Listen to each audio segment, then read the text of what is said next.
আজ আমরা আলোচনা করব কবিগুরু রবীন্দ্রনাথ ঠাকুর রচিত শান্তিনিকেতন প্রবন্ধ গ্রন্থের অন্তর্গত একটি উল্লেখযোগ্য প্রবন্ধ শ্রাবণ সন্ধ্যা। প্রবন্ধ আলোচনা করার আগে প্রবন্ধের প্রেক্ষাপটটি অবশ্যই জেনে নেব। নিজের স্ত্রী পুত্র কন্যা নিয়ে সংসার সব লোকেই করে, রবীন্দ্রনাথও করেছেন। সালটা 1901। প্রায় 3 বছর হলো রবীন্দ্রনাথ জোড়াসাঁকোর বাড়ি ও সংসার থেকে বিচ্ছিন্ন হয়ে শিলাইদহে আপনার মতো করে ছোট্ট নির্বেধে সন্তানদের শিক্ষা গ্রহণের ব্যবস্থা করছিলেন। কিন্তু স্ত্রী মৃণালিনী দেবীর কাছে শিলাইদহ হয়েছে নির্বাসন দণ্ড। স্থির করলেন শান্তিনিকেতনে এসে বাস করবেন। এলেন শান্তিনিকেতনে, সেখানে একটা আবাসিক বিদ্যালয় খুললেন। সপরিবারে থাকতেও লাগলেন। এরই মধ্যে বড় মেয়ে বেলা বা মাধুরীলতা, যার নাম মাধুরীলতার বিবাহ দিলেন। কার সাথে? বিহারীলালের পুত্র শরৎ কুমার চক্রবর্তীর সাথে। তার 1 মাস পরে মেজ মেয়েও রেণুকার বিবাহ হলো। কিন্তু জামাইকে পাঠিয়ে দিলেন বিলেতে। মেয়ের বয়স কম। ফুলশয্যার আগেই মেয়ের জামাই চলে গেল বিলেতে পড়াশুনো করতে। এ প্রসঙ্গে একটি কথা বলি, বাল্য বিবাহের ব্যাপারে কবি কিন্তু বিরোধী ছিলেন, কিন্তু নিজের পরিবারের বাল্যবিবাহ তিনি আটকাতে পারেননি। এরই মাঝে 1902 সালে স্ত্রী মৃণালিনী দেবী চিরকালের মতো কবির কাছ থেকে বিদায় নিলেন। মেজ মেয়ে রেণুকাকেও শত চেষ্টা করেও ধরে রাখতে পারলেন না। যক্ষা রোগ তার জীবন কেড়ে নিল। এরপর 1907 সাল নাগাদ কনিষ্ঠ পুত্র সমীন্দ্রের কলেরা রোগ হলো, তাকেও রক্ষা করতে পারলেন না। কবি যাতায়াত করে চলেছেন, কখনো শিলাইদহ, কখনো জোড়াসাঁকো, কখনো শান্তিনিকেতন। সংসার জীবনে কবি যেন নিঃসঙ্গ। মনের মধ্যে আধ্যাত্মিক জীবন লাভের তীব্র বেদনা। প্রতিদিন প্রাতে অন্ধকার থাকতেই কবি শান্তিনিকেতনের উপাসনা গৃহে যান। 2-5 জন ছাত্র শিক্ষক সেখানে নীরবে গিয়ে বসেন কবির পাশে, আর তাদেরই অনুরোধে ধ্যানের পর কবিগুরু তাদেরকে কিছু বলতেন। যে কথাগুলি বলতেন সেগুলি তিনি বাড়িতে এসে লিখতেন। এই জিনিসগুলো তিনি লিখলেন সেটাই হলো শান্তিনিকেতনের উপদেশমালা। শান্তিনিকেতনের উপদেশমালার সূত্রপাত সালটা 1909। আমাদের আলোচ্য প্রবন্ধ শ্রাবণ সন্ধ্যা প্রবন্ধটিও শান্তিনিকেতন প্রবন্ধের অন্তর্গত। অন্যান্য প্রবন্ধের যেমন নির্দিষ্ট একটি সাল পাওয়া যায়, কিন্তু শান্তিনিকেতন প্রবন্ধমালার নির্দিষ্ট সাল নেই। এই প্রবন্ধগুলি অনেকটা সময় ধরে তিনি রচনা করেছেন। তাই এই প্রবন্ধের প্রকাশকাল বা রচনাকাল যদি বলা হয়, প্রকাশকাল বলবো না, রচনাকাল 1909 থেকে 1916 সালের মধ্যে। আলোচনা করব প্রবন্ধ শ্রাবণ সন্ধ্যা। প্রবন্ধটি অবশ্যই আমরা প্রতিটি লাইনের ব্যাখ্যা বিশ্লেষণ করব। তার আগে প্রবন্ধের একটা মূল ভাব আমরা জেনে নেব। প্রবন্ধে তিনি কি বলতে চেয়েছেন। প্রবন্ধটি শুরু হয়েছে 2টি অচেতন বিষয়ে চেতন ধর্ম আরোপ করে। একটি অন্ধকার, অপরটি শ্রাবণের জলধারা। অন্ধকার শব্দের সাথে মিলে যায় নীরব, নিঃসঙ্গ, একাকী এই শব্দগুলি।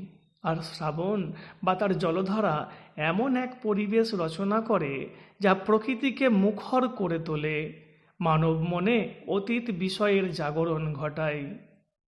যদি কখনো শ্রাবণ ও নীরব অন্ধকার একসাথে কথা বলতে শুরু করে, তবে তা শুধু তাদের মধ্যে সীমাবদ্ধ থাকে না, আমাদের অর্থাৎ মানব মনেও একটা সাড়া জেগে ওঠে। সেই মনও কিছু বলতে চায়, যা শুধু মুখের ভাষায় বলা সম্ভব নয়। তা সম্ভব কি না গানের মাধ্যমে প্রকাশ করা। তাহলে আমরা দেখতে পাচ্ছি শ্রাবণ সন্ধ্যা জন্ম দিচ্ছে কবি মনে গানের। কিন্তু এ গান কোন গান, আনন্দের না বিরহের? এ প্রসঙ্গ প্রবন্ধ পাঠে আমরা দেখতে পাব।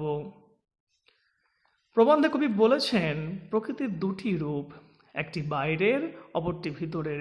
এই জায়গাটার উপর ভিত্তি করে প্রবন্ধটি দাঁড়িয়ে আছে। প্রবন্ধের দুটি রূপ, একটি কি বললাম বাইরের, অপরটি হচ্ছে ভিতরের।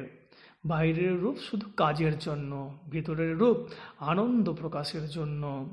উদাহরণ হিসাবে বলেছেন ফুল থেকে ফল, ফল থেকে নতুন বীজ তৈরি, সমস্তটাই বাইরের কাজ। এ ফুল যখন মানব মনে প্রবেশ করে তখন তার সৌন্দর্যানুভূতির সৃষ্টি করে। তাছাড়া সংসার জীবনে মানুষের মন বদ্ধ হয়ে যায়, প্রকৃতির রূপ তাকে মুক্তি প্রদান করে। এই যে শ্রাবণ সন্ধ্যা, তা বাইরের প্রকৃতি হিসাবে গাছ, ঘাস, লতা পাতাতে প্রাণ সঞ্চার করে চলেছে। কিন্তু এই শ্রাবণ সন্ধ্যা প্রকৃতির যখন হৃদয়ে প্রবেশ করছে, তখন কবির হৃদয়ে মেঘমল্লার সুরে করুণ গান বেজে উঠেছে। অর্থাৎ শ্রাবণের এই যে প্রকৃতির রূপ, একটি বাইরের কাজ, অপরটি ভিতরে। যখন মানব মনে প্রবেশ করছে, রবীন্দ্রনাথের মনের মধ্যে প্রবেশ করছে, তো রবীন্দ্র মনে করুণ মল্লার রাগে করুণ সুর বেজে উঠেছে। এবং এই প্রবন্ধে বারবার উচ্চারিত হয়েছে একটি কথা, কেমনে কাটাবো হরিবিনে দিন রাতিয়া। অর্থাৎ প্রবন্ধের যে রচনাকাল সম্বন্ধে বলতে গিয়ে, প্রেক্ষাপট বলতে গিয়ে বললাম, দেখলাম কি আমরা রবীন্দ্রনাথ স্ত্রীকে হারিয়েছেন, বড় মেজ মেয়েকে হারিয়েছেন, এক সন্তানকে হারিয়েছেন। তিনি কাব্য জীবনে, কবি জীবন, সংসার জীবনে যেমন নিঃসঙ্গ, কবি জীবনেও তিনি একাকী। তাই যখন শ্রাবণের জলধারা যখন প্রকৃতির মধ্যে কাজ করে চলেছে একটার পর একটা, তার তো থেমে থাকার উপায় নেই, তখন সেই শ্রাবণের জলধারায় কবির মনে হরিবিনে দিন রাতিয়া কেমন করে কাটাবে এই ভাবই জেগে উঠেছে। যাই হোক, আমরা প্রবন্ধটি আলোচনা করব লাইন বাই লাইন। সেখানে প্রবন্ধটি কি বলতেছেন কবি, সে বিষয়টি সম্পর্কে আমরা জানতে পারবো। দেখো প্রবন্ধে কি লেখা আছে। দেখো প্রবন্ধের পাঠ্য বইটা, প্রবন্ধ শ্রাবণ সন্ধ্যা, প্রবন্ধ গ্রন্থ শান্তিনিকেতন, রচনাকাল 1909 থেকে 1916। কি দেওয়া আছে? আজ শ্রাবণের অশ্রান্ত ধারাবর্ষণে জগতের আর যত কিছু কথা আছে সমস্তকেই ডুবিয়ে ভাসিয়ে দিয়েছে। সমস্তকেই ডুবিয়ে ভাসিয়ে দিয়েছে, অর্থাৎ সমস্ত কিছুকে ডুবিয়ে ভাসিয়ে দিয়েছে কে? অশ্রান্ত ধারাবর্ষণ। শ্রাবণ মাস, শান্তিনিকেতনে কবি আছেন, প্রবন্ধটি তিনি শান্তিনিকেতন থেকে লিখেছেন। সন্ধেবেলায় ভয়ঙ্কর বর্ষণ শুরু হয়েছে, সেই ধারাবর্ষণ কি করেছে? সমস্ত কিছুকে ডুবিয়ে ভাসিয়ে দিয়ে, সমস্ত কিছু মানে কি? শুধু কি বিশ্ব প্রকৃতি না, মনকেও, মানুষের মনকেও কি ডুবিয়ে ভাসিয়ে দিয়েছে। মাঠের মধ্যে অন্ধকার, আজ নিবিড়। কোন মাঠ? শান্তিনিকেতনের মাঠ। অন্ধকার, ঘন অন্ধকার, এবং এদিকে ঝরঝর বৃষ্টি। এবং যে কখনো একটি কথা কইতে জানে না, সে মুখ আজ কথায় ভরে উঠেছে। যে অন্ধকার মানে চুপচাপ, নিস্তব্ধ, একাকী, বারবার বলছি, সেই অন্ধকারও কি আজ শ্রাবণকে কাছে পেয়ে, শ্রাবণের জলধারার শব্দেও সেও আজ সেই মুখ, যে কথা বলতে পারে না, যে অন্ধকার, তার মুখে আজ বলি ফুটেছে, সেও আজ কথাই ভরে উঠেছে। অন্ধকারকে ঠিকমতো তার উপযুক্ত ভাষায় যদি কেউ কথা কওয়াতে পারে, তবে সে এই শ্রাবণের ধারাপতন ধ্বনি। অন্ধকার তো চুপচাপ নিঃসঙ্গ বললাম, সেই অন্ধকারকে যদি কেউ কথা বলতে পারে, কথা বলাতে পারে, কি বলাতে পেরেছে? কবির মতে এই ঝড়ো ঝড়ো মুখর বাদল দিনে এই কি শ্রাবণের সন্ধ্যা, শ্রাবণের জলধারা, এ অন্ধকারকে কি করেছে? কথা বলতে পেরেছে, কথা বলাতে পেরেছে। অন্ধকারের নিঃশব্দতার উপরে এই ঝড় ঝড় কলশব্দ যেন পর্দার উপরে পর্দা টেনে দেয়। এই জলের আওয়াজ কেমন? পর্দা টানলে যেমন একটা আওয়াজ হয়, পর্দার পর পর্দা টানলে যেমন একটা আওয়াজের পর আওয়াজ চলে আসে, সেরকম বর্ষণের শব্দ মুহুর্মুহু হয়েই চলেছে, থামার কোনো বালাই নেই। তাকে আরো গভীর করে ঘনিয়ে তোলে, বিশ্বজগতের নিদ্রাকে নিবিড় করে আনে, বিশ্বজগতের নিদ্রাকে আরো নিবিড় করে আনে কে? এই সন্ধ্যাবেলার বর্ষা। বৃষ্টিপতনের এই অবিরাম শব্দ, এ যেন শব্দের অন্ধকার, এ যেন শব্দের অন্ধকার। এই শব্দটি বলার অর্থ কি? শব্দের অন্ধকারের সঙ্গে শব্দ যোগ করার অর্থ হচ্ছে, যেটা আমার মনে হয়েছে, যে এক অন্ধকার পরিবেশ এবং সন্ধ্যাবেলায় শ্রাবণের জলধারার শব্দ। এই শ্রাবণ এবং অন্ধকার দুটো মিলেমিশে গিয়েছে, এবং যে অন্ধকার এতদিন চুপচাপ ছিল সেও কথা বলতে শুরু করেছে। হতে পারে কবির হৃদয়, যে হৃদয় এতদিন চুপচাপ ছিল, সে হৃদয় নতুন করে কি কথা কইতে চাইছে। কেমন কথা? এ যেন শব্দের অন্ধকার। মানে কি? এ যেন শব্দের অন্ধকার, মানে যে কথা তিনি বলতে পারতেন না সে কথা তিনি বলবেন, সে কথা তিনি লিখবেন। কিন্তু এই যে আমরা প্রথম দুটো পংক্তি পড়লাম এখানে গদ্যের, সেখানে কোথাও কিন্তু কবির উল্লেখ নেই, কিন্তু আমরা আভাস পাচ্ছি পরবর্তীকালে, সেটাই আমরা দেখব। আজ এই কর্মহীন সন্ধ্যাবেলাকার অন্ধকার তার সেই জপের মন্ত্রটিকে খুঁজে পেয়েছি। জপের মন্ত্র মানে যে মন্ত্র আমরা বারবার উচ্চারণ করে, তাকে বলা হয় জপের মন্ত্র। বারবার তাকে ধ্বনিত করে তুলেছে। শিশু তার নতুন শেখা কথাটি নিয়ে যেমন অকারণে অপ্রয়োজনে ফিরে ফিরে উচ্চারণ করতে থাকে, সেই রকম তার শান্তি নেই, শেষ নেই, তার আর বৈচিত্র্য নেই। তার মানে হচ্ছে যে শিশু যেমন করে কোনো বলি যখন সে শেখে, কোনো কথা যখন শিশু শেখে, তখন সেই কথা সে বারবার উচ্চারণ করে। এই বারবার উচ্চারণের মধ্য দিয়ে তার মধ্যে কোনো বৈচিত্র্য পাওয়া যায় না। সেরকম এই যে শ্রাবণের সন্ধ্যায় বর্ষণের শব্দ, সেই বর্ষণের শব্দ ঘটেই চলেছে মুহুর্মুহু, তার মধ্যে কোনো বৈচিত্র্য নেই, কিন্তু তার ক্ষমতা আছে কি মানুষের মনে কিছু জাগানোর। সেটা আমরা প্রবন্ধ পড়তে পড়তে জানবো। দেখো, আজ বোবা সন্ধ্যা প্রকৃতির এই যে হঠাৎ কণ্ঠ খুলে গিয়েছে, বোবা সন্ধ্যা প্রকৃতির হঠাৎ কণ্ঠ খুলে গিয়েছে। কবির মতে কি এই ঝড় ঝড় শব্দ, এটা অন্ধকার যেন কথা বলছে। সমাশক্তি অলঙ্কার যেটা হয়, অচেতনে চেতন ধর্ম আরোপ করা, সেটাই হয়েছে। আজ বোবা সন্ধ্যা প্রকৃতির এই যে হঠাৎ কণ্ঠ খুলে গিয়েছে, এবং আশ্চর্য হয়ে স্তব্ধ হয়ে সে যেন ক্রমাগত নিজের কথা নিজের কানেই শুনছে। আমাদের মনেও এর একটা সাড়া জেগে উঠেছে। লাইনটা আন্ডারলাইন করবে, আমাদের মনেও এর একটা সাড়া জেগে উঠেছে। যেটা বারবার প্রথমে বলতে চাইছিলাম, যে এই যে অন্ধকার, ঘন অন্ধকার, নিবিড় অন্ধকার, এবং শান্তিনিকেতনের সন্ধ্যেবেলার একটা বর্ষার শব্দ। কেমন বর্ষার শব্দ? যে শিশু যেমন কোনো শেখা শব্দ বারবার উচ্চারণ করে বৈচিত্র্য থাকে না, সেরকম শব্দ। এ শব্দ শুধু অন্ধকার আর বর্ষার মধ্যে সীমাবদ্ধ নয়। কবি বলেই ফেললেন, দেখো আমাদের মনেও এর একটা সাড়া জেগে উঠেছে। আমাদের মনে কোন সাড়া? যে অন্ধকারের সঙ্গে বর্ষার যে কথোপকথন, শুধু তাদের মধ্যে সীমাবদ্ধ নয়, এ বর্ষা অন্ধকার এগুলো আমাদের মনের মধ্যেও সাড়া জাগিয়েছে। কোন সাড়া জেগেছে? আমরা বর্ষার দিনে কি করি? বাড়িতে বসে থাকি। বর্ষার দিনে কি করি? মন ভালো থাকলে বা একাকী থাকলে কি হয়? আমাদের স্মৃতি রোমন্থন করি, পুরাতন জিনিসকে শ্রবণ করি, পুরাতন জিনিসকে আমরা মনে করার চেষ্টা করি। সে সুখের হতে পারে, দুঃখের হতে পারে। তাই আমাদের মনেও এর একটা সাড়া জেগে উঠেছে, কবির মনেও সেই সাড়া জেগে উঠেছে। সেও কিছু একটা বলতে চাচ্ছে। কে? সেও কিছু একটা বলতে চাচ্ছে। সে আমাদের মন, সে মানে আমাদের মন কিছু একটা বলতে চাইছে। ওই রকম খুব বড় করেই বলতে চাই। খুব বড় করে মানে শ্রাবণ যেমন করে সন্ধ্যাবেলায় অনর্গল শব্দ করেই চলেছে, পর্দা টানার উপর পর্দা টানার শব্দ, সেরকম করে আমার মনও অনেক কথা বলতে চায়।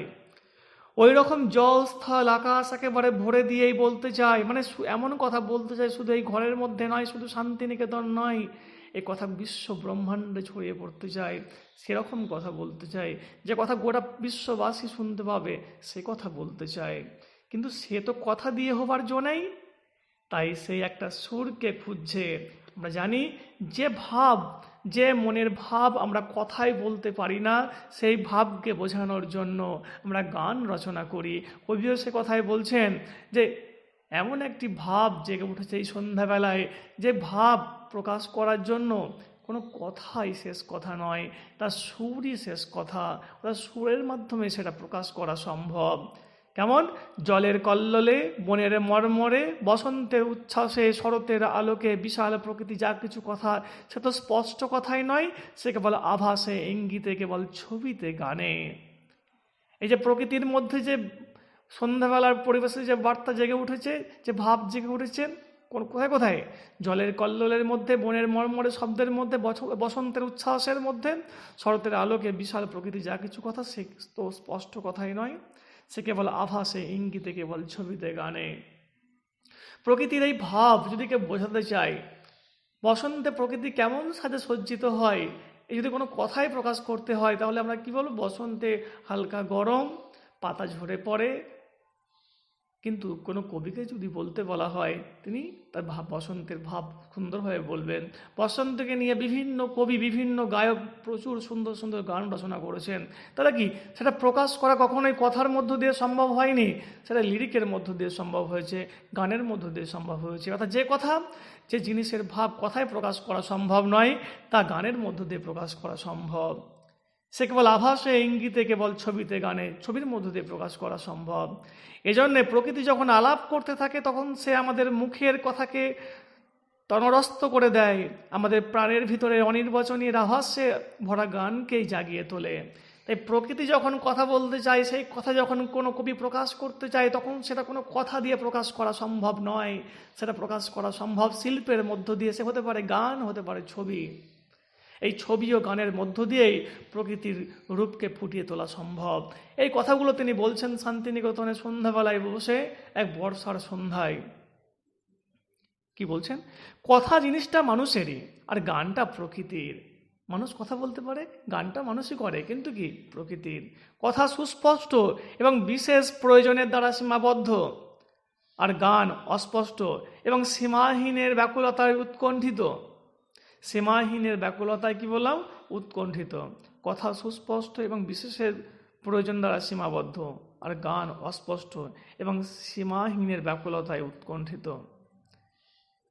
কথা তোমাকে যেটুকু আমি বললাম, তুমি সেটুকুই বুঝবে, কিন্তু গান, একটি গান যখন গাওয়া হয়, তখন যে গায়ক গাইছেন, বা যে সুরকার সুর দিচ্ছেন, বা যে লেখক লিখছেন গানের কথাগুলো, সেটা শুধুমাত্র তার নিজের কথা নয়, তা সহৃদয়, হৃদয় সংবাদী হয়ে ওঠে, সকলের কথা হয়ে ওঠে, সকলের দুঃখ হয়ে ওঠে। যে গায়ক গান লিখছেন, যদি তার দুঃখেরই গান হতো কোনো গান, তাহলে আমরা সে গান শুনতাম না। আমরা অনেক দুঃখের গান, অনেক আমরা স্যাড সং, মেলোডি সং আমরা শুনি, কিন্তু কি সেটা সেই যখন গানটা শুনি, তখন মনে হয় আমার দুঃখকে প্রকাশ করার জন্যই হয়তো গায়ক গানটি গেয়েছেন। অর্থাৎ মনের কথার মধ্যে যেটা জিনিসটা প্রকাশ করা সম্ভব নয়, সেটা গানের মধ্য দিয়েই প্রকাশ করা সম্ভব। সেই জন্য কি বলছেন দেখো, সেই জন্যে কথায় মানুষ মনুষ্যলোকের, এবং গানে মানুষ বিশ্ব প্রকৃতির সঙ্গে মেলে। কথাতে মানুষ মানুষের সঙ্গে মিলে যায়, আর গানে কি বিশ্ব প্রকৃতির সঙ্গে মিলে যায়। এই জন্যে কথার সঙ্গে মানুষ যখন সুরকে জুড়ে দেয়, তখন সেই কথা আপনার অর্থকে আপনি ছাড়িয়ে গিয়ে ব্যপ্ত হয়ে যায়। সেই সুরে মানুষের সুখ দুঃখকে সমস্ত আকাশের জিনিস করে তোলে। তার বেদনা প্রভাত সন্ধ্যার দিগন্তে আপনার রং মিলিয়ে দেয়। জগতের বিরাট অব্যক্তের সঙ্গে যুক্ত হয়ে এটি বৃহৎ অপরূপতা লাভ করে। মানুষের সংসারে প্রাত্যহিক সুপরিচিত সংকীর্ণতার সঙ্গে তার ঐকান্তিক ঐক্য আর থাকে না। অর্থাৎ যে লাইনটা আমরা যেটুকু বুঝলাম, যে কথা এবং গান দুটো বিষয় আলাদা। কথা মানুষের সঙ্গে মানুষের পরিচয় ঘটায়, সেটুকু মানুষের সঙ্গে মানুষের বাইরের মধ্যেই সীমাবদ্ধ, কিন্তু গান হৃদয়ের। এবং সেই গান শুধু যাকে বলছে সে নয়, তার বাইরে বিশ্ব প্রকৃতিতে যা আছে, যে বিশ্ব ব্রহ্মাণ্ড, যে বিশ্ব প্রকৃতি, যে মানুষজন আছে, সেখানে সকলের মধ্যে, সকলের হৃদয়ের মধ্যে তা একটা আবেদন সৃষ্টি করে দেয়। তাই নিজের প্রতিদিনের ভাষার সঙ্গে প্রকৃতির চিরদিনের ভাষাকে মিলিয়ে নেওয়ার জন্য মানুষের মন প্রথম থেকেই চেষ্টা করছে। মানুষের মন কি চেষ্টা করে? প্রতিদিনের ভাষার সঙ্গে প্রকৃতির চিরদিনের ভাষাকে মিলিয়ে নেওয়ার জন্য মানুষের মন প্রথম থেকেই চেষ্টা করে। অর্থাৎ মানুষের মন কি করে? প্রতিদিনের ভাষা আর চিরদিনের ভাষা। প্রতিদিনের ভাষা মানে কথা, চিরদিনের ভাষা মানে গান, হৃদয়ের অনুভূতি, এ দুটোকে মিলিয়ে নেওয়ার চেষ্টা করে। প্রকৃতির হতে রং এবং রেখা নিয়ে নিজের চিন্তাকে মানুষ ছবি করে তুলছে। প্রকৃতি হতে রং এবং রেখা নিয়ে মানুষ ছবি, যে ছবি প্রকৃতিতে নেই, আদৌ নেই, কিন্তু মানুষ তার কল্পনায় সৃজন করেছেন, কিন্তু তার উপাদান সংগ্রহ করেছেন প্রকৃতি থেকে। আর্টিস্ট ইমিটেশন, একটা কথা আছে, আর্টিস্ট ইমিটেশন, শিল্প অনুকরণ। প্রকৃতি থেকে মানুষ আজ পর্যন্ত যা কিছু সৃষ্টি হয়েছে শিল্পে, সব কিছু অনুকরণমূলক, মৌলিক বলে কিছু হয় না, অনুকরণ। কিন্তু অনুকরণ আছে, কিছুটা অনুকরণ থাকে এবং তার কল্পনায় সেটাকে মৌলিক সৃষ্টি করা হয়। তাই প্রকৃতি থেকে যে যে বড় বড় শিল্পী যারা আছেন তারা যা কিছু সৃষ্টি করেছেন রং রেখা প্রকৃতি থেকেই নিয়েছেন এবং নিজের কল্পনায় সেটাকে ফুটিয়ে তুলেছেন। প্রকৃতি হতে সুর এবং ছন্দ নিয়ে নিজের ভাবনাকে মানুষ কাব্য করে তুলেছে। সুর আর ছন্দ প্রকৃতি থেকে নিয়েছেন আর নিজের কল্পনার রস জারিত করে কাব্য রচনা করেছেন। এই উপায়ে চিন্তা অচিন্তনীয়ের দিকে ধাবিত হয়, ভাব অভাবনীয়ের মধ্যে এসে প্রবেশ করে। এই উপায়ে মানুষের মনের জিনিসগুলি বিশেষ প্রয়োজনের সংকোচ এবং নিত্য ব্যবহারের মলিনতা ঘুচিয়ে দিয়ে চিরন্তনের সঙ্গে যুক্ত হয়ে এমন সরস নবীন এবং মহৎ মূর্তিতে দেখা দেয়। পরে দেখবে আজ কি বলছেন, আজ এই ঘন বর্ষার সন্ধ্যায় প্রকৃতির শ্রাবণ অন্ধকারের ভাষা আমাদের ভাষার সঙ্গে মিলিত হচ্ছে।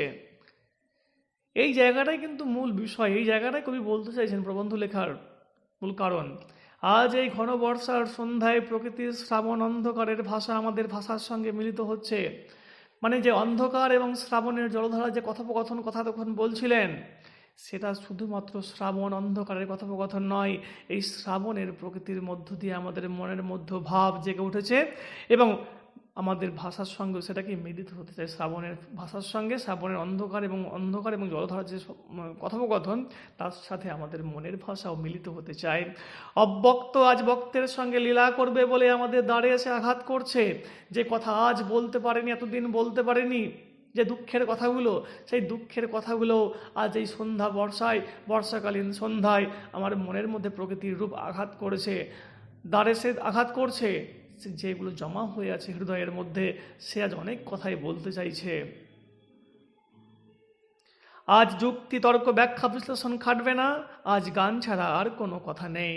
আজ এই বর্ষার প্রকৃতিতে আমার মনে কেন গান জেগে উঠেছে, কোন ভাব জেগে উঠেছে, কেন জেগে উঠেছে, এর কোনো যুক্তি তর্ক আজ খাটবে না। এই সন্ধ্যাবেলায় আজ একটি কথা কইব তোমারে, শুধু গান আর সুর।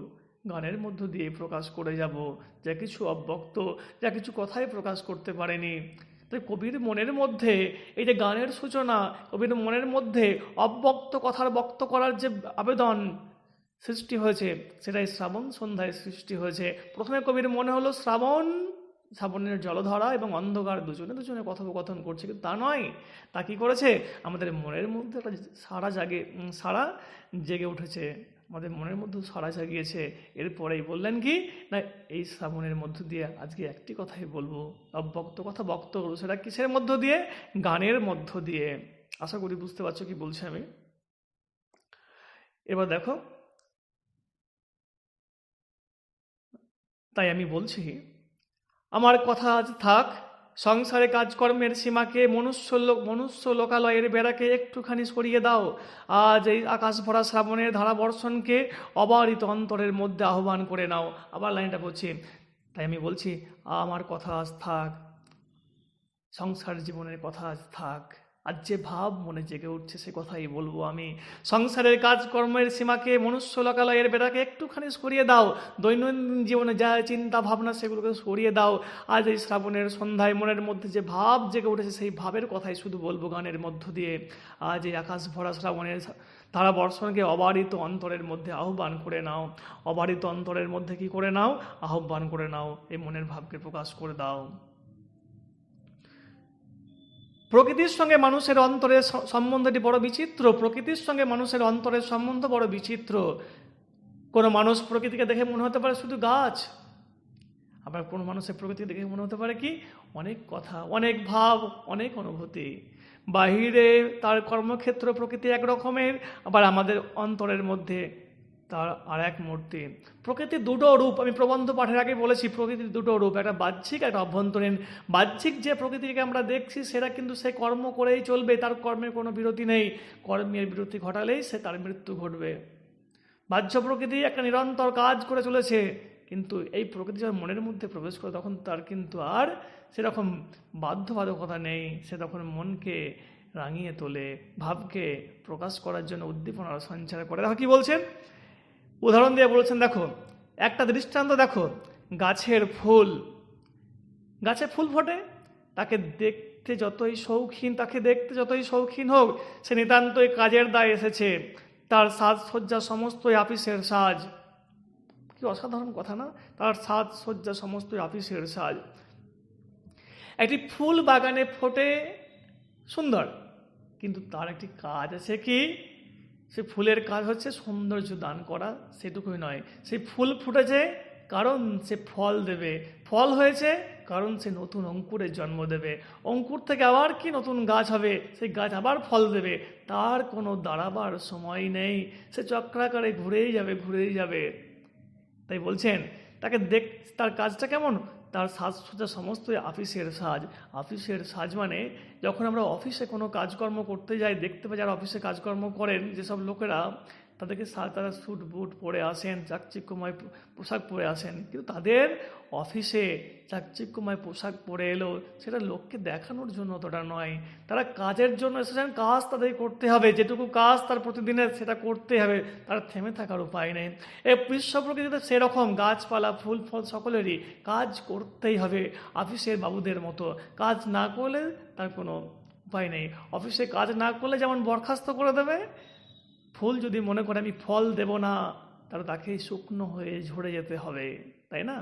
সেজন্য বলছেন যেমন করে হোক তাকে ফল ফলাতেই হবে, নইলে তরু বংশ পৃথিবীতে টিকবে না। তাহলে ফুলকে কি ফল ফলাতেই হবে, নাহলে টিকবে না। সমস্ত মরুভূমি হয়ে যাবে, এই পৃথিবী কি হয়ে যাবে? সমস্ত মরুভূমি হয়ে যাবে। এই জন্যেই তার রং, এই জন্যই তো তার গন্ধ। তাই যে রং, এই যে গন্ধের কথা বলি, যে সুন্দর, কি সুন্দর ফুল, কি সুগন্ধ, তা নয়। ফুল তার নিজের কাজ করে চলেছে, তার গন্ধ। তাহলে গন্ধটা কি জন্য? এই গন্ধের মধ্য দিয়ে ভ্রমর আসবে, ভ্রমর বসবে, মধু সঞ্চয় করবে, পরাগের সঙ্গে পরাগের মিলন ঘটাবে, ফুল থেকে ফলের সৃষ্টি হবে। তাহলে ফুলের যে সুগন্ধ, ফুলের যে রূপ, সেটা কি? সেটা একটা কাজের জন্য। এই যে কাজ, এটা হচ্ছে বাহ্য প্রকৃতি, এটা বাইরের প্রকৃতি। প্রকৃতির দুটো রূপ, ভিতরের এবং বাইরের। এটা বাইরের প্রকৃতির কাজ। কি বলছে দেখো, আমি বলে দিলাম।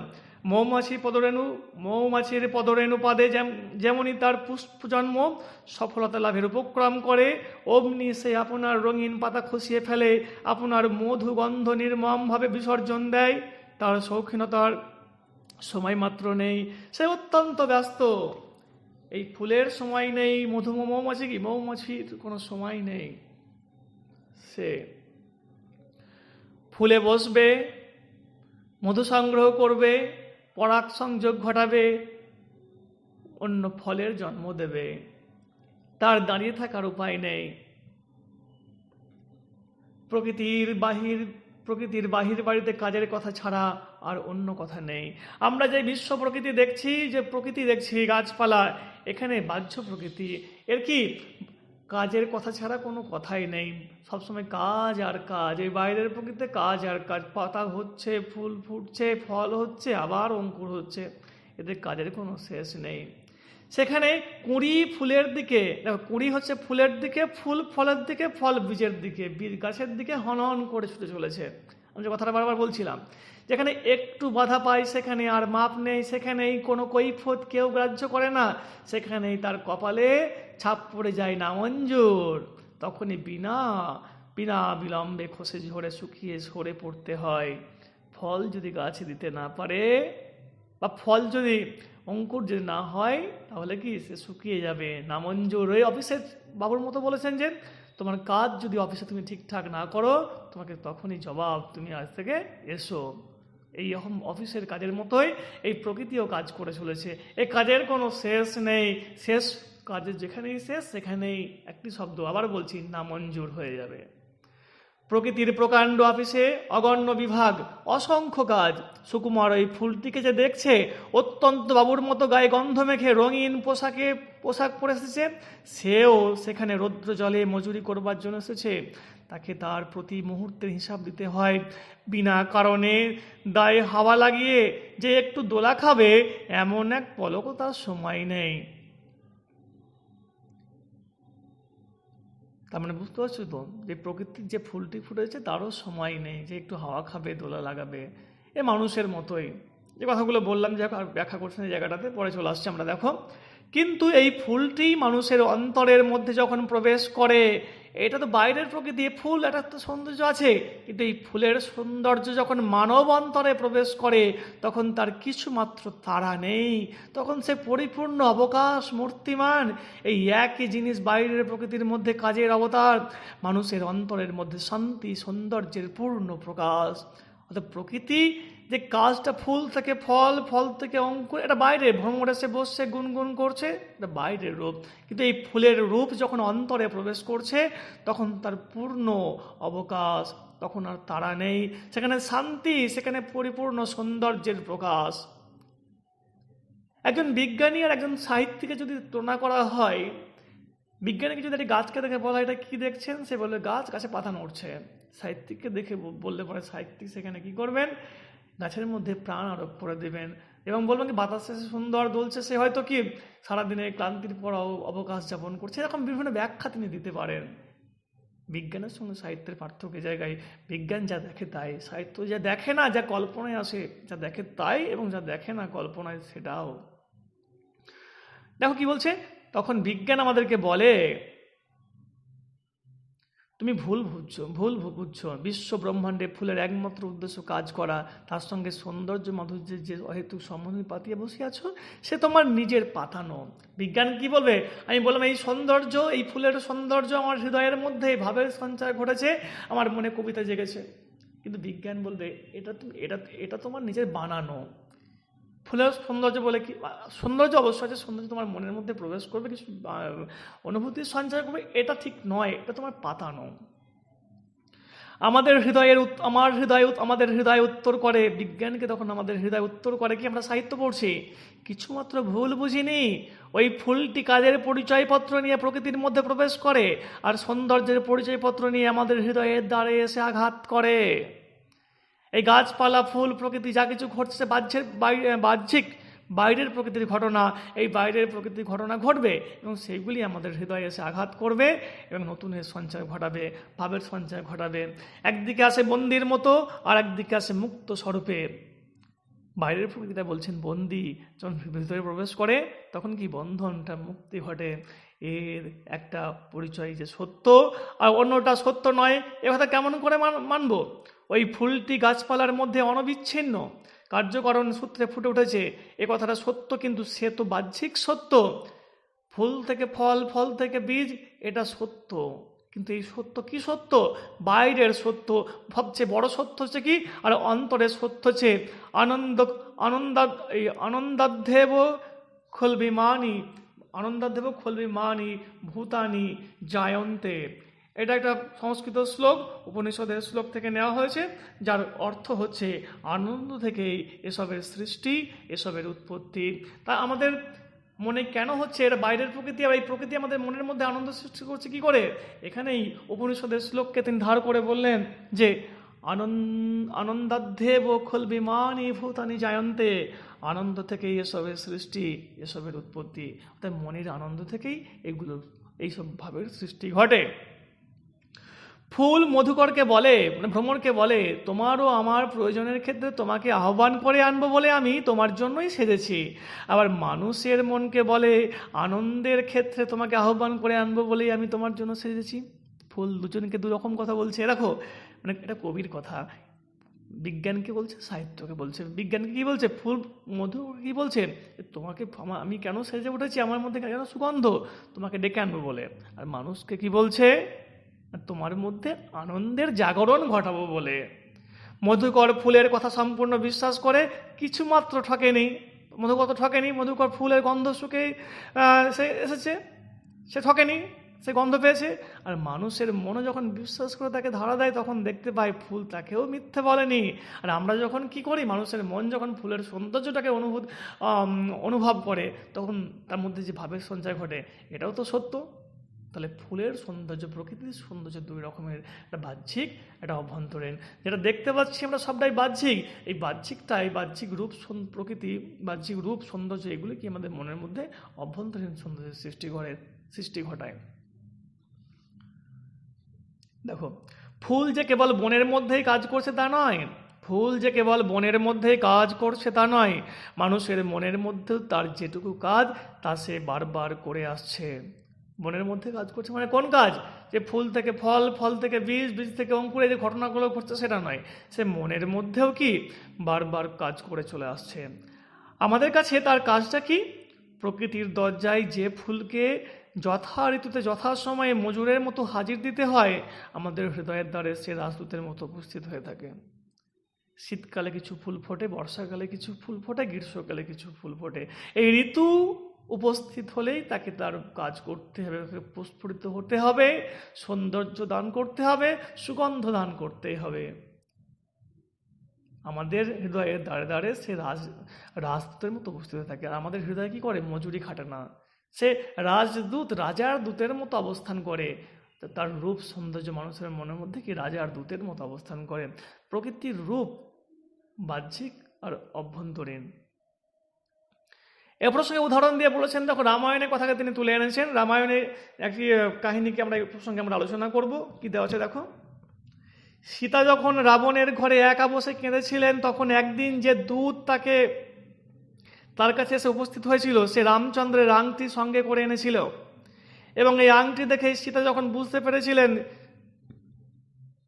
এই দূতই তার প্রিয়তমের কাছে থেকে এসেছে, তখনই তিনি বুঝলেন রামচন্দ্র তাকে ভোলেননি, তাকে উদ্ধার করে নেবেন বলে তার কাছে এসেছেন। কথাটা বুঝতে পারলে? ব্যাখ্যা করলাম না? সীতা যখন রাবণের কাছে ছিলেন, রাবণের লঙ্কাতে, তখন কি এক দূত এসে রামচন্দ্রের আংটি দেখিয়েছিল, এবং তখন সীতা বুঝতেছে যে রামচন্দ্র আমাকে সত্যিই ভোলেননি, কারণ আংটিটা দেখিয়েছেন। ফুলও আমাদের কাছে সেই প্রিয়তমের দূত হয়ে আসে। বাহ, কি সুন্দর কথা! দেখো, ফুল আমাদের কাছে সেই প্রিয়তমের দূত হয়ে। প্রিয়তমকে প্রেমিকা, প্রিয়তমকে স্ত্রী, প্রিয়তমকে প্রিয় মানুষ। রবীন্দ্রনাথের প্রিয়তমকে যাকে হারিয়েছেন, আমি বললাম আগেই, মৃণালিনী দেবী হারিয়েছেন যাকে। ফুল আমাদের কাছে সেই প্রিয়তমের দূত হয়ে আসে। সংসারে সোনার, দেখো কি বলছে, সংসারে সোনার লঙ্কায় রাজভোগের মধ্যে আমরা নির্বাসিত হয়ে আছি। রাক্ষস আমাদের কেবলই বলছে আমি তোমার প্রতি, আমাকেই ভজনা করো। বা কি কথা বললেন! আমরা যে সংসারের মধ্যে বাস করছি, আমরা যে দৈনন্দিন জীবনের মধ্যে বাস করছি, এই দৈনন্দিন জীবনের চিন্তা ভাবনাকে কবি রাক্ষসের সঙ্গে তুলনা করলেন। এবং রাক্ষস সীতাকে গিয়ে কি বলেছিল? যে আমি তোমার প্রতি, আমাকে ভজনা করো। কিন্তু না, রামচন্দ্রকে মনে রেখেছিলেন সীতাকে। সেরকম আমাদেরও কি, আমরা যে সংসারে যে কথাটা ভাবছি, দৈনন্দিন জীবনে যা কাটাচ্ছি, সেটাই নয়, এর বাইরেও একটা রূপ আছে, একটা প্রকৃতি আছে, যা আমাদের মনের মধ্যে আনন্দের সঞ্চার ঘটায়।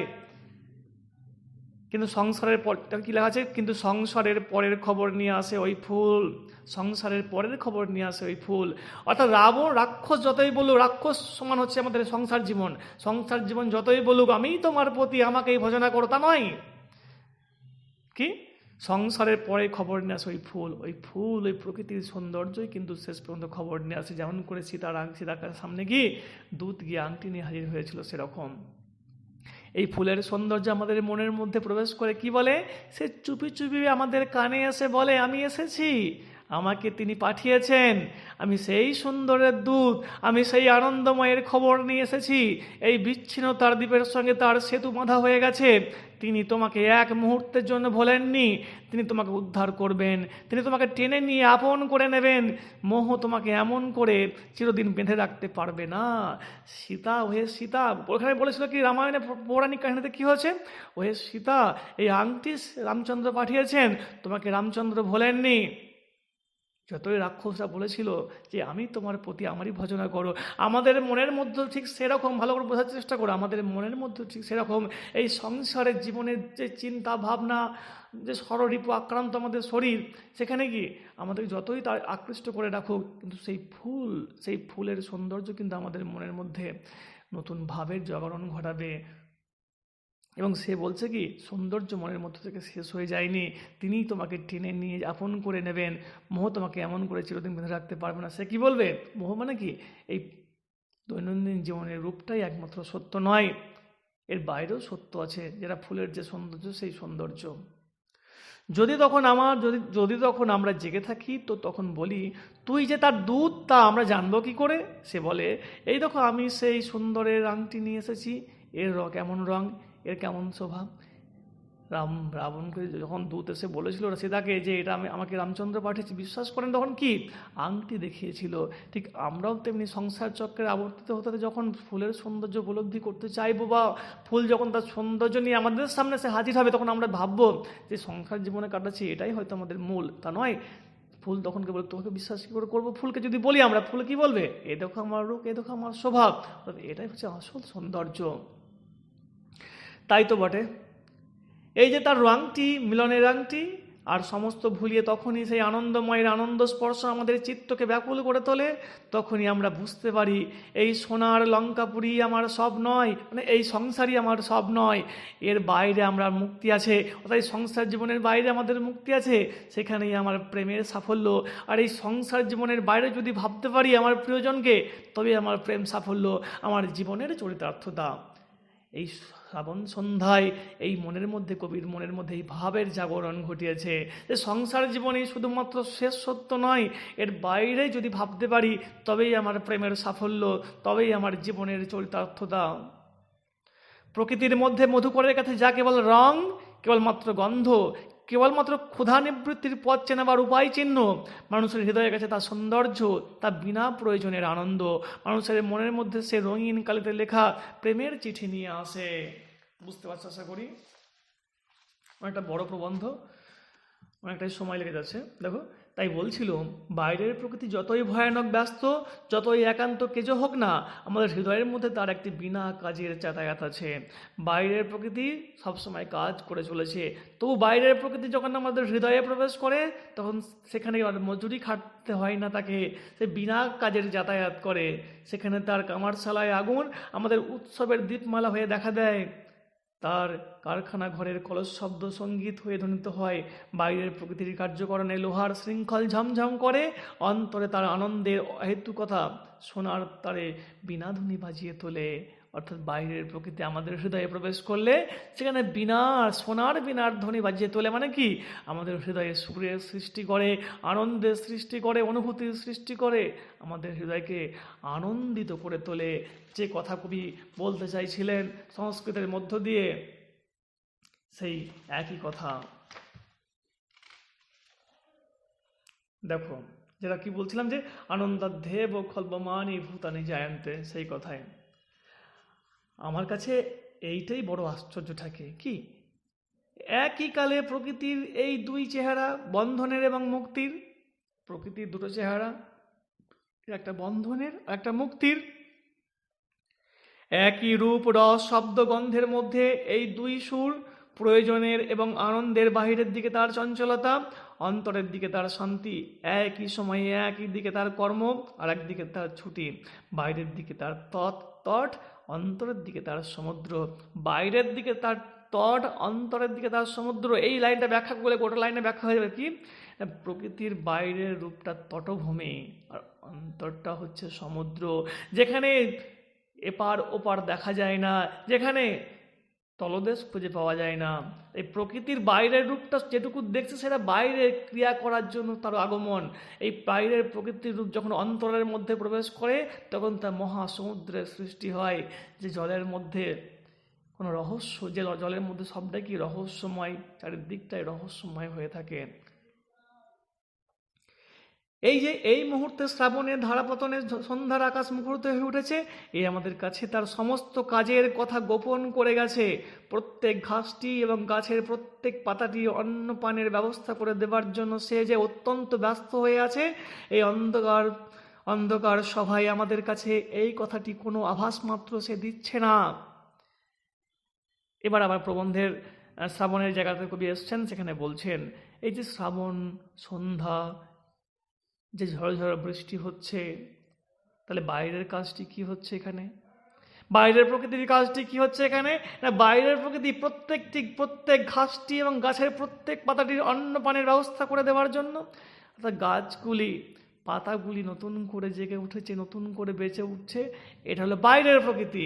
এই বাইরের প্রকৃতির কাজটি করে চলেছে এই শ্রাবণের সন্ধ্যা, আমাদেরকে না জানিয়ে করে চলেছে। আমাদের আর অন্তরে তাহলে এই শ্রাবণ সন্ধ্যা বাইরের প্রকৃতি কি করলো না, গাছপালাদেরকে নতুন করে জীবন দান করছে। তাহলে অন্তরের প্রকৃতিতে কি করছে দেখো এবার, আমাদের অন্তরের সন্ধ্যাকাশেও এই শ্রাবণ অত্যন্ত ঘন হয়ে নেমেছে, অত্যন্ত ঘন হয়ে নেমেছে সন্ধ্যাকাশে। সন্ধ্যা মানে অন্ধকার, তাই না? এই সন্ধ্যা আমাদের এই শ্রাবণের সন্ধ্যা, শ্রাবণের রূপ বাইরের দেখলাম, অন্তরে কি করেছে, ঘন হয়ে নেমেছে। কবির মনে উপন্যাস এই তোমার প্রবন্ধের প্রেক্ষাপট আলোচনা করতে গিয়ে বলেছি, প্রিয়জনদেরকে তিনি একের পর এক হারিয়েছেন। অর্থাৎ কবির হৃদয় কিন্তু এমনিতেই নিঃসঙ্গ বেদনা ভারাক্রান্ত। কি দেখো, আমাদের অন্তরে সন্ধ্যাকাশ হয়ে শ্রাবণের অত্যন্ত ঘন হয়ে নেমেছে, কিন্তু সেখানে তার আপিসের বেশ নেই। আপিসের বেশ নেই মানে কি, তারা নেই, জবাবদিহি করা কিছু নেই। সেখানে কেবল গানের আসর জামাতে, কেবল লীলার প্রয়োজন করতে তার আগমন। সেখানে সে কবির দরবারে উপস্থিত, তাই ক্ষণে ক্ষণে মেঘমল্লারের সুরে কেবলই করুণ গান জেগে উঠেছে। তাই কবির মনে কি করুণ গান জেগে উঠেছে, কোন প্রেক্ষিতে, শ্রাবণের সন্ধ্যায়। শ্রাবণের যে সন্ধ্যা, বারবার বলছি, শ্রাবণের যে সন্ধ্যা তা বাইরের প্রকৃতিতে কি, গাছপালা ঘাসের মধ্যে নতুন প্রাণের সঞ্চয় ঘটিয়েছে। আর অন্তর প্রকৃতিতে কি, কবির মনে মেঘমল্লার রাগে করুণ গান বেঁধেছে। কবির মনে পড়েছে সেই গানের কথা, তিমির বিদার ভেদি ঘোর যামিনী আখি বিজুরি পাতিয়া, বিদ্যাপতি কহে কৈসে গঙ্গায়বি হরিবিনে দিন রাতিয়া। এটি তোমার বিদ্যাপতির লেখা মাথুর পর্যায়ের একটি পদ। এ সুখী আমারই দুঃখের নাহি ওর, এই পদের শেষের দিকে একটি ছত্র কি বলছে, তিমির বিদারি ঘোর যামিনী আখির বিজুরি পাতিয়া, বিদ্যাপতি কহে কৈসে গুঙাইবি হরিবিনে দিন রাতিয়া। অর্থাৎ কি, চারপাশের ঘোর অন্ধকার রাত্রির মধ্যে অস্থির বিদ্যুৎ সারিবদ্ধভাবে চমকে যাচ্ছে।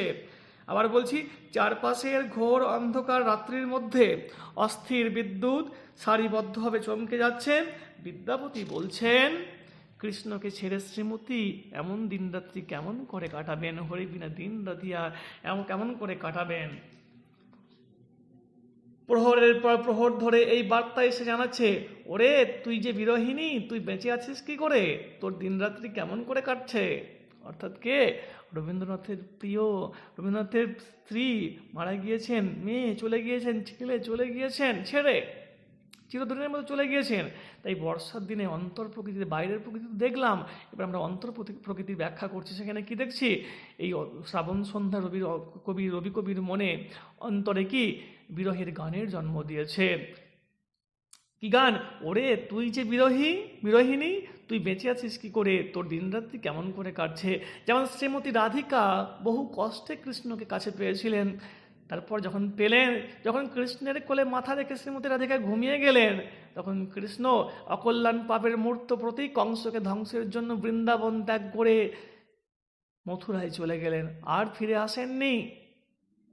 তখন রাধিকা বলছেন কি, বিদ্যাপতি বলছেন রাধিকার হয়ে কি, বিদ্যাপতি কহে কৈসে গঙ্গাইবি হরিবিনা দিন রাতিয়া, কেমন করে কাটাবি রে হরি ছাড়া দিন, মানে কৃষ্ণ ছাড়া দিন। এর কবির মনেও সেই একই প্রশ্ন, ওরে তুই যে বিরহিনী, তুই বেঁচে আছিস কি করে। দেখো, সেই চিরদিন রাত্রির হরিকেই চাই, সেই চিরদিন রাত্রির হরিকেই চাই, নইলে দিন রাত্রি অনাথ। সমস্ত আকাশকে কাঁদিয়ে তুলে এই কথাটা আজ আর নিঃশেষ হতে চাইছে না। কোন কথাটা, কেমন করে কাটাবো, মানে এই যে ঘন বর্ষা সৃষ্টি হয়েছে সন্ধ্যাবেলায়, যে শব্দ, ঝিরিঝিরি শব্দ, এই শব্দ, এই যে অন্তর প্রকৃতিতে জেগে উঠেছে, সেখানে রবীন্দ্রনাথের কি প্রিয়জনদের কথা বারবার মনে পড়ছেন। কেমন করে তিনি কাটাবেন, তার স্ত্রী তাকে ছেড়ে চলে গিয়েছেন, কেমন করে তিনি কাটাবেন সে কথাই। সেই চিরদিন রাত্রি হরিকেই চাই, নইলে দিন রাত্রি কি অনাথ। সমস্ত আকাশে কাঁদিয়ে তুলে এই কথাটা আজ আর নিঃশেষ হতে চাইছে না। দেখো, আমরা যে তারই বিরহে এমন করে কাটাচ্ছি, এই খবরটা আমাদের নিতান্ত জানা চাই। কেননা বিরহ মিলনেরই অঙ্গ, ধোঁয়া যেমন জ্বলন্ত আগুনেরই আরম্ভ, বিরহ তেনে মিলনেরই প্রারম্ভ। উচ্ছ্বাস, কি অসাধারণ কথা এটা। আমরা যে তারই বিরহে এমন করে কাটাচ্ছি, এই খবরটা আমাদের নিতান্ত জানা চাই। কেননা বিরহ মিলনেরই অঙ্গ, বিরহ মিলনেরই অঙ্গ। বিরহ যদি আসে তবেই তো মিলন হবে। বিরহের আগুনে যত বেশি পুড়বে, মিলনের আনন্দ তত বেশি হবে। তাই বিরহ আছে বলেই মিলন আছে, বিরহ না থাকলে মিলনের কখনোই আস্বাদন থাকতো না। ধোঁয়া যেমন আগুন জ্বালার আরম্ভ, তিনি মিলনের আরম্ভ ঘটে কোথায়? বিরহের মধ্য দিয়ে। আমি আমার প্রেমিকার সঙ্গে দেখা করে মিলিত হব, তার আগে আমার মনের মধ্যে কি বিরহের জাগরণ ঘটে বলেই তো আমরা মিলনের দিকে এগিয়ে যাই। দেখো, খবর আমাদের দেয় কে? ওই যে তোমার বিজ্ঞান যাদের মনে করছে, তারা প্রকৃতির কারিগরের কয়েদি, যারা পায়ে শিকল দিয়ে একজনের সঙ্গে আর একজনের বাঁধা থেকে দিন রাত্রি কেবল বোবার মতো কাজ করে যাচ্ছে, তারাই। যেই তাদের শিকলের শব্দ আমাদের হৃদয়ের ভিতরে গিয়ে প্রবেশ করে, অমনি দেখতে পাই এই যে বিরহের বেদনা গান, এই যে মিলনের আহ্বান সঙ্গীত, যেসব খবরকে কোনো ভাষ্য দিয়ে বলা যায় না, সেসব খবরকে এরাই তো চুপি চুপি বলে যায়। এবং মানুষ কবি সেই সব খবরকেই গানের মধ্যে কতকটা সুরে বেঁধে গাইতে থাকে। অর্থাৎ কবি বলছেন কি, প্রকৃতিতে যেটা বিজ্ঞান বলছে কি না, সূর্যের সালোক সংশ্লেষের মধ্যে খাদ্য তৈরি করে, আর খাদ্য তৈরি করে বলে ফল টল তৈরি হয়, সেখান থেকে ফুল হয়, এই যে ব্যাপারগুলো চলছে বিজ্ঞানের ব্যাপার। আরে তা নয়, এটা বিজ্ঞানের চিন্তা ভাবনা ঠিক আছে, কিন্তু বিজ্ঞানের দিক থেকে, সাহিত্যের দিক থেকে তা নয়, হৃদয়ের দিক থেকে তা নয়। সেখানে কি এই যে বিজ্ঞান যেটা শিকল দিয়ে বেঁধে দিচ্ছে, সেই শিকলের শব্দ এসে আমার মনের মধ্যে আঘাত করে যায় টুকটুক শব্দ করে, আর আমাদের মন তখন কি গান গেয়ে ওঠে। সে গান হতে পারে বিরহের, হতে পারে মিলনে। প্রথমেই বলেছি আমি প্রবন্ধে, শ্রাবণ মাস সন্ধ্যাকালীন একাকি থাকলে পরে আমাদের প্রিয়জনের কথা মনে পড়তে পারে। সে প্রিয়জন হয়তো আমাকে ছেড়ে চলে গেছে, তার দুঃখ দেওয়ার কথা মনে পড়তে পারে, আবার তার সঙ্গে মিলিত হওয়ার আনন্দ ঘন মুহূর্তগুলো মনে পড়তে পারে। আর সেখানেই আমাদের মনের মধ্যে কি পাগলা হওয়ায় বাদল দিনে পাগল আমার মন মেতে ওঠে, গান জেগে ওঠে। দেখো, বিদ্যাপতির পদ এখানে রবীন্দ্রনাথ শ্রবণ করেছেন। ভরা বাদর মহাভাদর শূন্য মন্দির মোর। বর্ষা, ধরো আমরা জানলায় বসে আছি, দূর আকাশ, চারিদিকে মাঠ ঘাট দেখা যাচ্ছে, ঝরঝর করে বৃষ্টি হচ্ছে, সন্ধ্যাবেলায় একাকি বসে আছি। তোমার প্রিয়জন কেউ নেই, বা প্রিয়জন ছিল এককালে চলে গেছে, তোমার মনের মধ্যে কি আনন্দ জাগবে? না। কি জাগবে? যে প্রিয়জন ছেড়ে চলে গেছে তাকে নিয়ে, তার চিন্তা ভাবনা নিয়ে, তার ভালো অনুভূতিগুলো জেগে উঠবে, তার খারাপ অনুভূতিগুলো জেগে উঠবে, দুঃখ জেগে উঠবে। কবির মনে সেটাই জেগে উঠেছে, কবির প্রিয়জনরা কবিকে ছেড়ে চলে গেছেন। বিদ্যাপতি যেমন করে বলেছিলেন, এই ভরা বাদর মহাভাদর মাসে শূন্য মন্দির মোর। সকলে মিলিত হচ্ছে, ডাহুক মিলিত হচ্ছে, ব্যাঙ মিলিত হচ্ছে, প্রকৃতির অন্যান্য প্রাণীরা মিলিত হচ্ছে প্রিয়জনের সঙ্গে। আমার হৃদয় একমাত্র শূন্য। রাধিকা বলেছিলেন, কবির হৃদয় একমাত্র, রবীন্দ্রনাথের হৃদয় একমাত্র শূন্য। এই জায়গাটা ব্যাখ্যা করার জন্যই আমি আগে প্রবন্ধের শুরুতে প্রেক্ষাপটটা বলেছিলাম। দেখো, আজকে বলি মনে হচ্ছে এই যে বর্ষায়, এ তো এক সন্ধ্যার বর্ষা নয়, এ যেন আমাদের সমস্ত জীবনের অবিরল শ্রাবণধারা। খুব ইম্পর্ট্যান্ট লাইন। আজ মনে হচ্ছে এই বর্ষা শুধু সন্ধ্যার বর্ষা নয়, এ আমার সমস্ত জীবনের অবিরল শ্রাবণধারা। শ্রাবণধারা মানে জল ঝরছে, মানে কবির হৃদয়ে, কবির চোখ দিয়ে জল না ঝরলেও কি হৃদয় দিয়ে ঝরছেন। তো কবির প্রিয়জন কবিকে ছেড়ে চলে গেছেন, সেই জল ঝরছে। যত দূর চেয়ে দেখি কোন দিকে, যে জীবন কাটিয়েছি সেদিকে। আমার সমস্ত জীবনের উপর সঙ্গীহীন বিরহ সন্ধ্যার নিবিড় অন্ধকার। আমার সঙ্গীহীন মানে আমার প্রিয়জন নেই, প্রিয়জন থাকলে পরে বিরহ গান জাগতো না মনের মধ্যে। সঙ্গীহীন বিরহে নিবিড় অন্ধকার, তারই দিক দিগন্তরকে ঘিরে অশ্রান্ত শ্রাবণের বর্ষণে প্রহরের পর প্রহর কেটে যাচ্ছে। আমার সমস্ত আকাশ ঝরঝর করে বলছে, কই সে গঙ্গায়বী হরিবিনে দিন রাতিয়া। আমার হৃদয় বারবার বলে উঠছে, তোর তো প্রিয়জন নেই, তুই কেমন করে দিন কাটাবি। রাধিকা যেমন করে বলেছিল, বিদ্যাপতি যেমন করে বলেছিলেন কি, কই সে গঙ্গাইবি হরিবিনে দিন রাতিয়া। হরিকে ছাড়া কেমন করে দিন কাটাবি। আমার হৃদয়কে যেন বারবার কেউ এসে কথাই বলে যাচ্ছে, কিন্তু তবু এই বেদনা, এই রোদন, এই বিরহ একেবারে শূন্য নয়। এই অন্ধকারের, এই শ্রাবণের বুকের মধ্যে একটি নিবিড় রস অত্যন্ত গোপন ভরা রয়েছে। একটি কোনো বিকশিত বনের সজল গন্ধ আসছে, এমন একটি অনির্বচনীয় মাধুর্য, যা যখন প্রাণকে ব্যথায় কাঁদিয়ে তুলছে, তখনই সেই বিদীর্ণ ব্যথার ভিতর থেকে অশ্রুসিক্ত আনন্দকে টেনে বের করে নিয়ে আসছে। অর্থাৎ এই বর্ষা, এই সন্ধ্যাকালীন পরিবেশ শুধু দুঃখের তা নয়।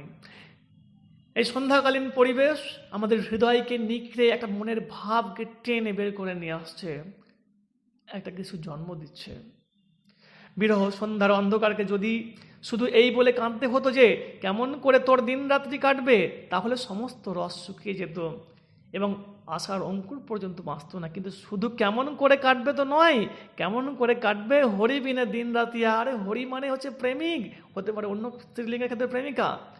আরে কেমন করে কাটবে? আমি পুরুষের ক্ষেত্রে প্রেমিকা, স্ত্রীর ক্ষেত্রে প্রেমিক বা নারীর ক্ষেত্রে প্রেমিক। আমরা আমাদের মনের মধ্যে একজনকে প্রেমিককে বা একজন প্রেমিকাকে কল্পনা করে নিই। সবাই, সকল এই জগতের সমস্ত সুস্থ মস্তিষ্কের মানুষ সকলের একজন প্রেমিক আছে, প্রেমিকা আছে। হয়তো সে প্রেম করেই না, তবুও তার প্রেমিক আছে একজন বা প্রেমিকা আছে, সে মনের মধ্যেই থাকে। যখন বর্ষাকাল হয়, যখন একাকী থাকি আমরা, তখন কি আমাদের মনের মধ্যে সে এসে নাড়া দিয়ে যায়, আমাদের মনের মধ্যে অনেক ভাবে জাগরণ ঘটায়। আর জাগরণ ঘটায় বলেই আজকের দিনে এত কবি, এত প্রেমের কবিতা লেখা হয়েছে, লেখা হচ্ছে। দেখো কেন, কিন্তু শুধু কেমন করে কাটাবে তো নয়, কেমন করে কাটবে হরিবিনে দিন রাতিয়া। সেই জন্য ওই হরিবিনে কথাটাকে ঘিরে ঘিরে এত অবিরল অজস্র বর্ষণ। চিরদিন রাত্রি যাকে নিয়ে কেটে যাবে, এমন একটি চিরজীবনের ধন কেউ আছে, তাকে না পেয়ে নাই আছে, তাকে না পেয়েছি নাই পেয়েছি, তবু সে আছে, সে আছে। আমরা অনেক সময় এমন ঘটনা ঘটে, হয়তো আমরা কাউকে ভালোবাসি, তাকে কোনোদিন বলাই হয়নি, বলতেই পারিনি, কিংবা বলেছি, তাকে আমি নিজের করে পাইনি, সে অন্য কারো হয়ে গেছে। তবু এক শ্রাবণের সন্ধ্যায় যখন তার কথা মনে পড়ে, মনের মধ্যে কবিতা জেগে ওঠে, গান জেগে ওঠে, তাকে পাইনি, তা কী হয়েছে? সে তো মনের মধ্যে ভাব জাগিয়ে তুলেছে। কবি কি বলছেন? তাকে না পেয়েছি নাই পেয়েছি, তবু সে আছে, সে আছে, কিন্তু ভাবছি কেন? তাকে পাইনি, তবু তার কথা মনে পড়ছে কেন? তাহলে সে কোনো একটি জায়গায় সে আছে, আমার হৃদয়ে আছে বলেই তার কথা ভাবছি। বিরহের সমস্ত বক্ষ ভরে দিয়ে সে আছে, ওই সেই হরি বিনে কইসে গোঙাইবি দিন রাতিয়া। কেমন করে গোঙাইবি মানে কাটাবি, কেমন করে কাটাবি দিন রাতিয়া? এই জীবনব্যাপী বিরহের যেখানে আরম্ভ সেখানে যিনি, যেখানে অবসান সেখানে যিনি।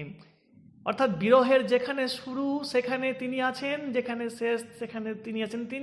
তিনি মানে আমার প্রেমিকা, তিনি মানে আমার প্রেমিক, তিনি আছেন। এবং তিনি মাঝখানে গভীরভাবে প্রচ্ছন্ন থেকে যিনি করুণ সুরে বাঁশি বাজাচ্ছেন, সেই হরিবিনে কইসে গোঙাইবি দিন রাতিয়া। এবং তিনি আমাদেরকে বলে চলেছেন, আমি তোর থেকে দূরে চলে এসেছি, বা আমার চেয়ে তুমি দূরে চলে গেছো। তুমি জীবনের শুরুতেই, প্রেমের শুরুতেও ছিলে, চলে যাওয়ার পরে এখনও আছো, মাঝখানে তুমি বারবার পড়ে যাচ্ছ, আমাকে ছাড়া কেমন করে কাটাবে? আসলে আমরা আমাদের প্রিয়জনের কথা কখনোই ভুলতে পারি না। এই হলো শ্রাবণ সন্ধ্যা প্রবন্ধের বিষয়। প্রবন্ধটি অনেকটি বড় এবং অনেকটা বড় আলোচনা হয়ে গেল। আরও অনেক আলোচনা, এই প্রবন্ধটি পড়াতে গেলে আরও অনেক আলোচনা দরকার ছিল, কিন্তু যতটা পারলাম বোঝানোর চেষ্টা করলাম। যদি বুঝতে পারো তবেই আমার এই পরিশ্রম সার্থক, নচেত সবটাই ব্যর্থ।